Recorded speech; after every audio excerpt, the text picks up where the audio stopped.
Nah, Bismillahirrahmanirrahim. Alhamdulillahi Rabbil Alamin. Allahumma salli ala Sayyidina Muhammad Tohal Amin wa ala alihi wa sahbihi tayyibin at-tahirin. Allahumma la sahla illa ma ja'altahu sahla wa anta ya hayyu ya qayyum taj'alul hazna in syi'ta sahla. Allahumma inna na'udzu bika min hali ahlin nar lillahi ta'ala. Pertama-tama saya mengingatkan semua para pendengar untuk kita mengikhlaskan niat karena Allah Subhanahu wa taala. Insyaallah pada malam hari ini kita akan membacakan atau akan mendengar dan mempelajari dars atau materi yang dibawakan atau yang diberikan oleh guru kita Syekh Abdullah Al-Harari rahimahullah, ya. Jadi materi ini atau kajian ini adalah materi yang dibawakan oleh Syekh Abdullah Al-Harari, ya, dibawakan oleh Syekh Abdullah Al-Harari rahimahullahu taala. Nah,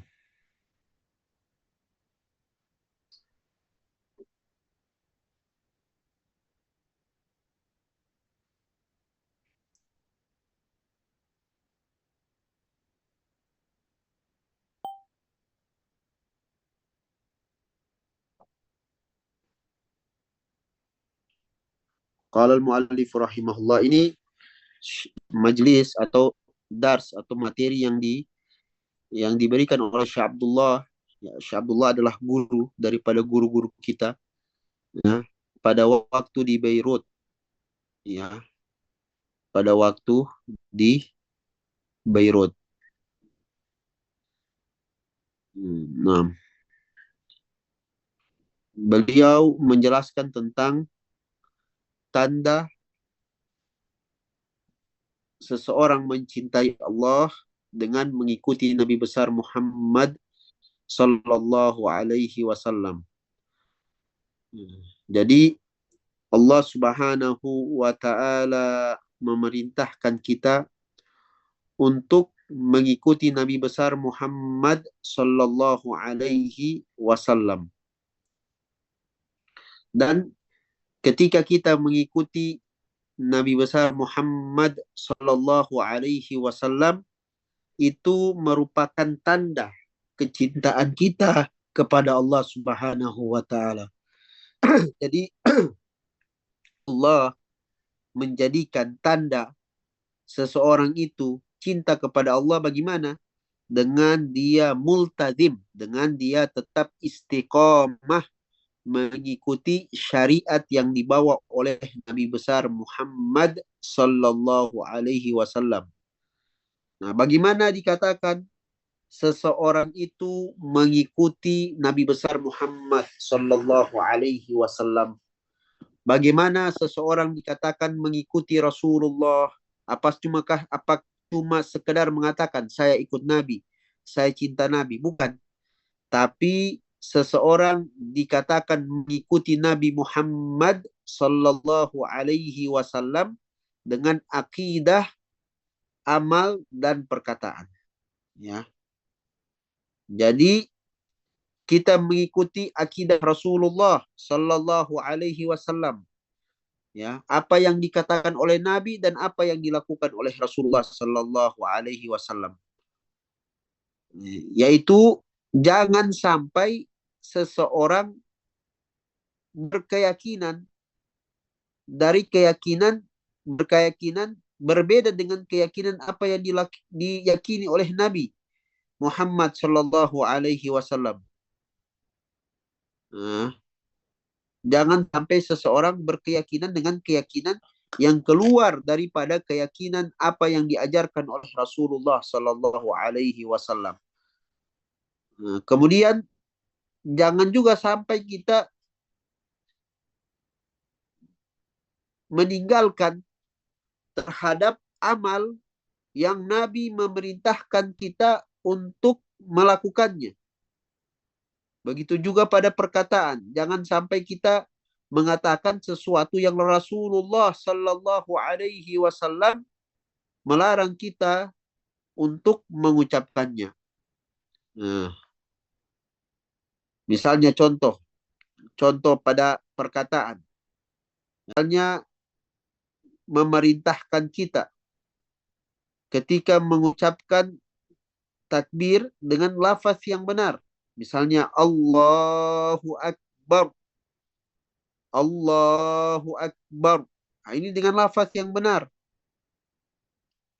Ya, dengan lafaz yang benar, lafzul jalalah Allah ucapkan dengan benar. Ya. Kemudian lafaz akbar, ya, dengan lafaz yang benar.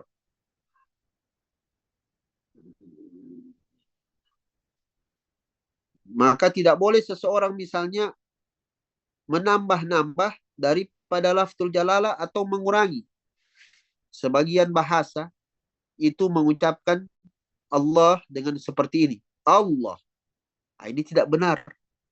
Sebagian negara di Timur Tengah ketika mengucapkan kalimat Allah, mereka mengatakan Allah.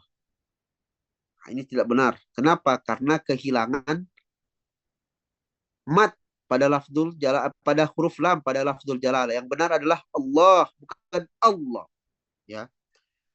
Atau sebagian orang ketika takbir memanjangkan huruf ba sehingga mengatakan akbar. Sehingga dia ketika takbir mengatakan Allahu Akbar. Nah, ini juga fatal salahnya. Kenapa? Karena akbar itu jamak dari kalimat kibar yang artinya gendang. Jadi kalau ada orang mengatakan Allahu Akbar, berarti dia mengatakan Allah itu gendang. Wal iyadzu billah. Faham. Jadi sebagian orang kadang tujuannya supaya Ustadz ini supaya azannya lebih panjang merdu. Sehingga dia katakan Allahu Akbar. Nah ini salah. Faham. Amal yang batil. Niat yang baik. Niatnya apa? Supaya semakin banyak orang dengar suaranya. Semakin panjang. Supaya terhibur dengan suaranya. Tapi niat itu tidak memperbaiki amal. Tidak yubarrir amal. Tidak menjadikan amal itu baik. Ketika niat itu baik, tidak menjadikan amal itu serta-merta baik juga. Manakala amal tersebut tidak sesuai dengan syariat, maka dia jatuh kepada maksiat. Ya. Jadi ini adalah contoh bagaimana seseorang tidak mengikuti Nabi Sallallahu Alaihi Wasallam dari segi perkataan. Ya, dari segi perkataan. Sebagian orang melafadzkan Allah dengan Allah. Nah, ini salah juga. Yang benar adalah Allah. Ya, Allahu Akbar. Allahu Akbar. Nah. Jadi Rasulullah Sallallahu Alaihi Wasallam tidak pernah melafadzkan lafzul jalalah Allah kecuali dengan apa yang disebutkan di dalam Al-Quran. Ya. Ya. Nabi tidak pernah mengatakan Allah. Ada sebagian orang membuang huruf H sehingga mengatakan Allah. Tiada huruf H-nya. Sebagian mengatakan Allah.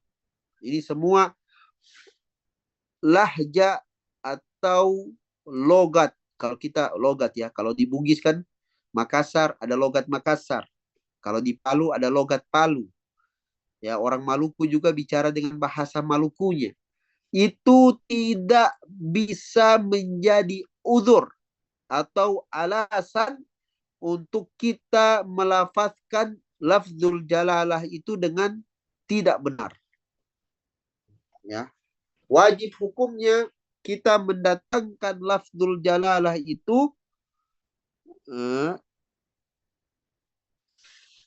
dengan lafaz yang benar. Baik di takbir atau di zikir atau di kalimat-kalimat yang mengandung kebaikan.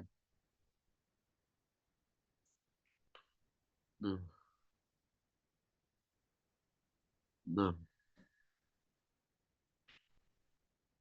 Jadi dalam keadaan berzikir, misalnya kita baca subhanallah, alhamdulillah, hendaklah kita melafazkannya dengan kalimat yang benar.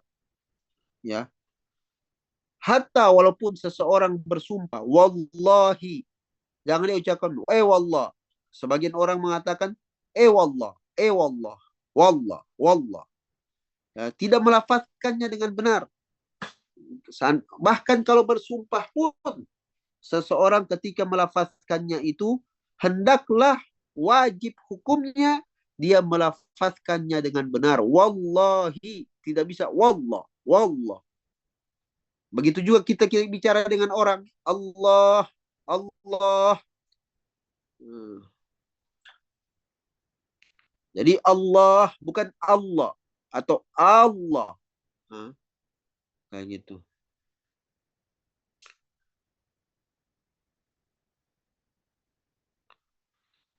Sebagian orang yang mengaku sufi, tarekoh, ketika berzikir, mereka melafazkan, sebagian orang yang menisbatkan diri kepada tarekat dan sufi serta tarekat bersih dari mereka. Mereka bukan sufi yang hakiki. Ya, mereka ketika berzikir melafazkan lafzul jalalah itu tidak dengan benar. Ya, sehingga mereka mengatakan Allah, Allah, Allah, Allah, Allah, Allah. Ini tidak benar. Yang benar apa? Allah, Allah, Allah. Seperti itu. Maka bahkan pada zikir pun wajib hukumnya kita memperbaiki zikir kita. Memperbaiki zikir kita sesuai dengan apa yang diajarkan oleh Rasulullah Sallallahu Alaihi Wasallam. Wajib hukumnya. Ya. Maka ini maksud perkataan Syekh bahwa alamatu mahabbatillah ittiba'un nabi alaihi salatu wassalam. Bahwa tanda kecintaan seseorang kepada Allah yaitu ketika dia mengikuti syariat Nabi besar Muhammad sallallahu alaihi wasallam. Nah, jadi bukan cuma sekedar masuk zikir ini, lantas tidak belajar ilmu agama sehingga tersesat dia. Ya, tersesat. Maka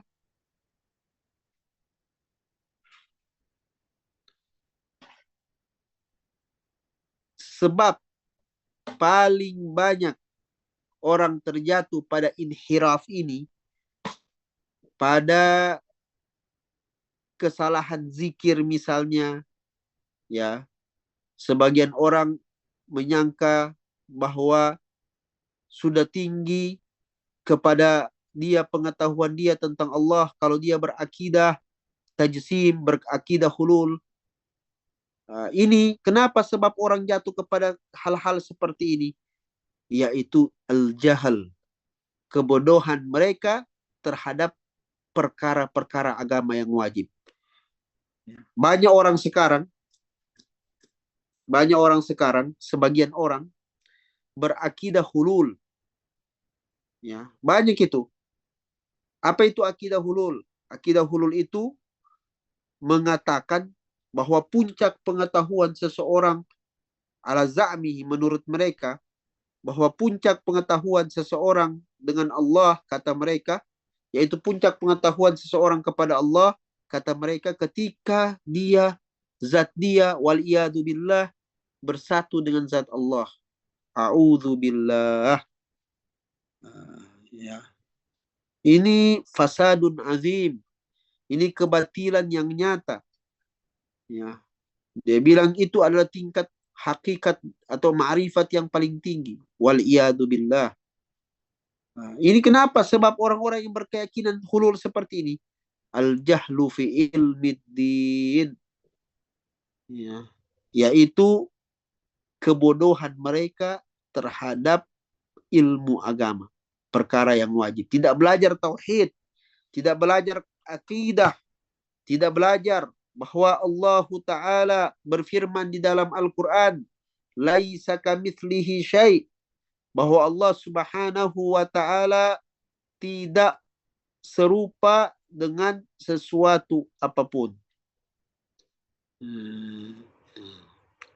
Jadi kita ini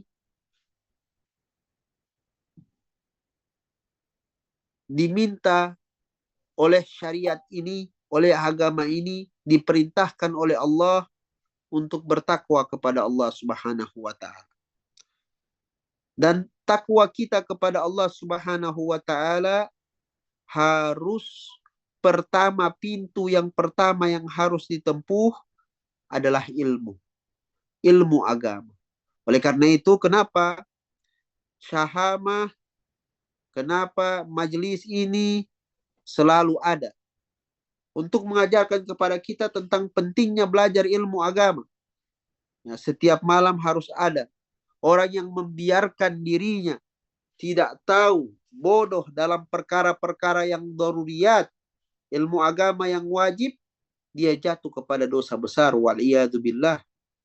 Dia jatuh kepada dosa besar. Ya. Ada orang sebagian yang penting sudah sholat. Ya. Sebagian orang kalau ingin menikahkan anak perempuannya dengan seorang laki-laki, dia bilang, ini orangnya agamis katanya. Apa tandanya dia agamis? Bahwa dia rajin sholat.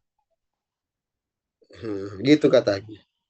Sudah, kata mereka, rajin sholat itu sudah cukup bahwa untuk mengukur seseorang itu agamis atau tidak, bertakwa atau tidak. Padahal belum tentu sholatnya itu sesuai dengan syariat. Ya. Belajar ilmu agama atau tidak, faham ilmu agama atau tidak, itu yang menjadi patokan. Apakah dia sudah belajar daruriyat, ilmu agama yang wajib, itu yang menjadi patokan. Apakah dia melakukan muamalah, ya, bermuamalah, dagang dan lain-lain dalam urusan dunia, dia memperhatikan urusan syariat, itu yang menjadi patokan. Orang kalau cinta kepada Allah, ya, dengan mengikuti syariat Nabi Muhammad sallallahu alaihi wasallam, maka insya Allah dia tidak akan zalim. Dia tidak akan zalim. Tapi seseorang bagaimanapun baik perangainya,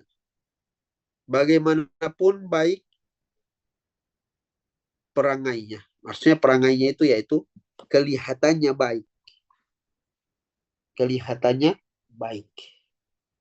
Tapi tidak belajar, tidak faham ilmu agama, tidak belajar ilmu agama, tidak belajar daruriyat, maka tidak baik.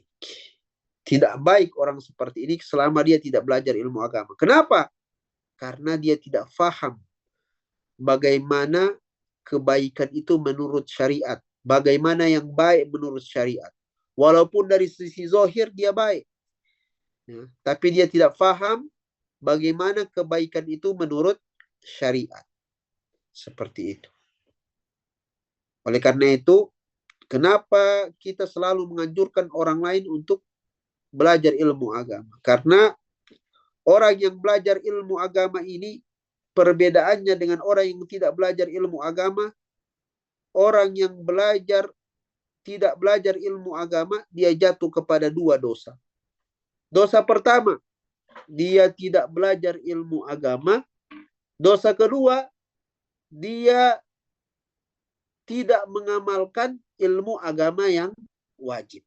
Adapun kalau ada seandainya orang yang sudah belajar ilmu agama tapi fasik. Fasik ini dia tidak mengamalkan ilmu agama yang dia pelajari. Maka orang seperti ini dia apa? Dia jatuh kepada dosa satu saja. Kenapa? Dia tidak mengamalkan ilmu agama yang dia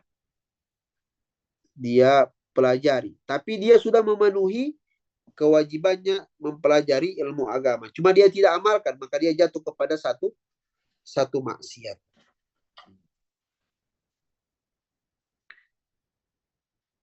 Nah,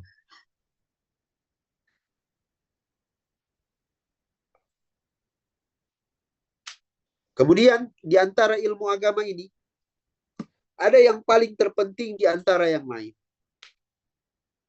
Ada yang muqaddam, yang didahulukan daripada yang lain. Ya.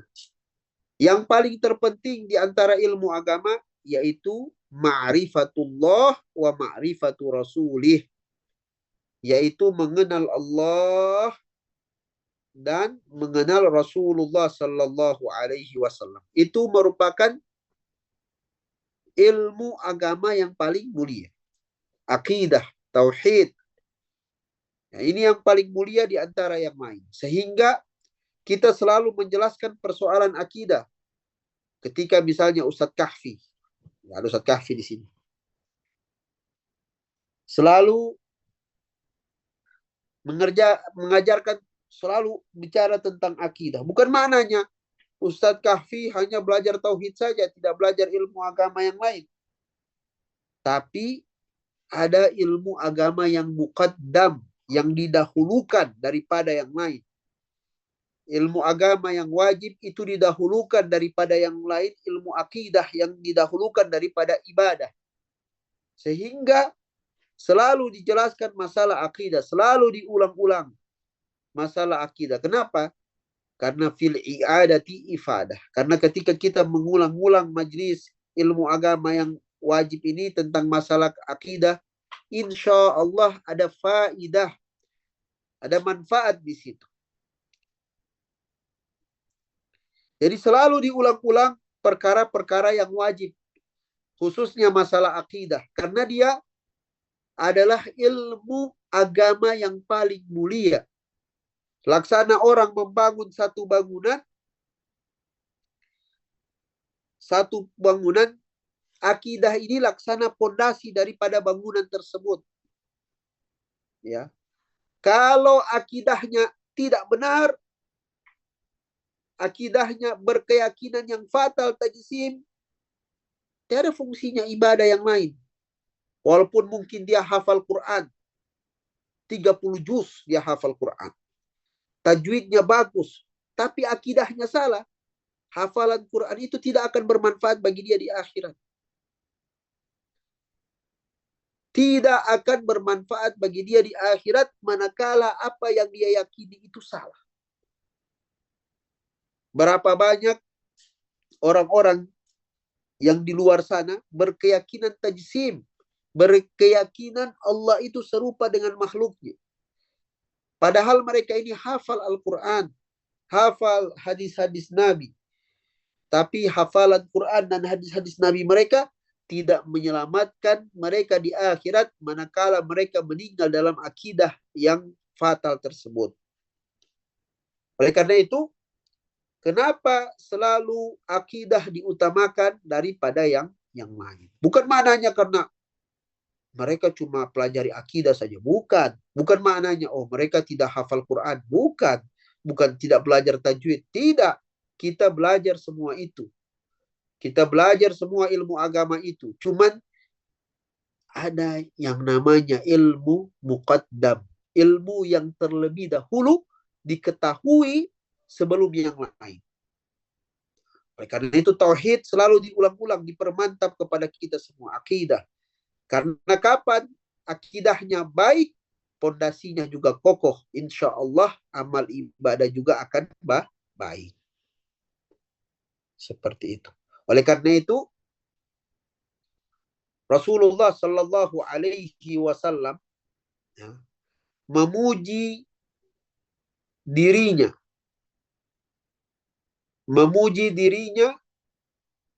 bahwa Rasulullah Sallallahu Alaihi Wasallam adalah orang yang paling mengenal Allah Subhanahu wa taala. Kata Nabi Muhammad Sallallahu Alaihi Wasallam dalam sebuah hadis, inni a'lamukum billah wa akhsyakum lahu.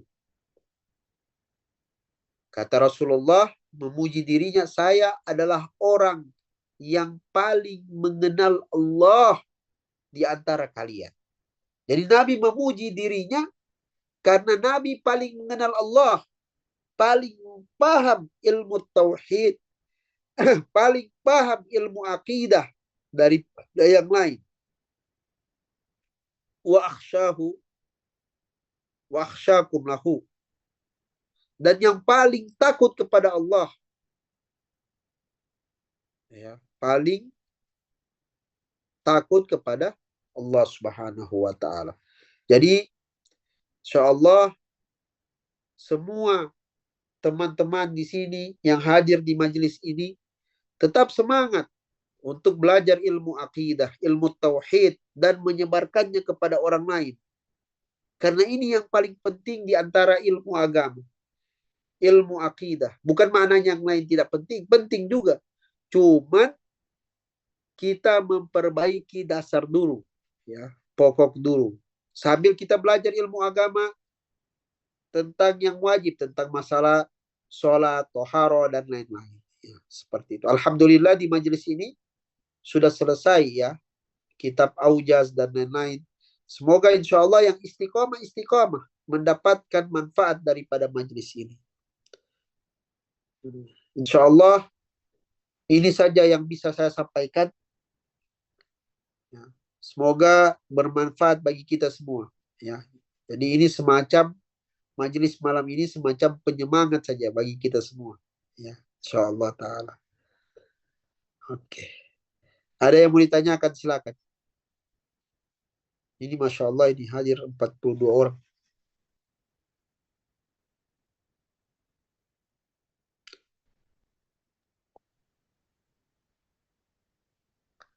Dari 300 sekian Ustadz, hanya 42 orang yang terpanggil untuk belajar ilmu agama.